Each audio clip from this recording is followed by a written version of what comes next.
तर नमस्कार मित्रांनो, जपान सारखे प्रगतशील देश आजचा मानवाच्या पावलापासून विद्युत तयार करायलेत आणि भारतात काय चालू आहे तर भारतात ग्रहणापासून कोणी काय करावे, देवपूजा जप करावे, ग्रहण काळात काय करावे काय करू नये यावर आपण अजून पण अडकलेले आहेत. सोलार इक्लिप्स किंवा लुनार इक्लिप्स म्हणजे चंद्रग्रहण आणि सूर्यग्रहण हे एकदम नॅचरल घटना आहेत, त्या खगोलशास्त्रीय घटना आहेत. न्यूटन, गॅलिलिओ सारख्या शास्त्रज्ञांनी त्यांच्यावर सखोल अभ्यास करून त्यांचे पुराव्या निश्चित हे सिद्ध केलेले आहे, हे जगासमोर मांडलेले आहे.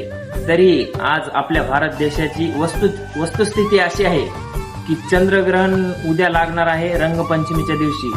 तर रंगपंचमीच्या दिवशी ग्रहण चालू होण्याच्या आधीचा काळ म्हणजे ज्या काळात कोणीही रंग खेळू नये किंवा जेवण करू नये, गर्भवती महिलांनी बाहेर निघू नये, अशा अंधश्रद्धा भारतात आज देखील आहेत.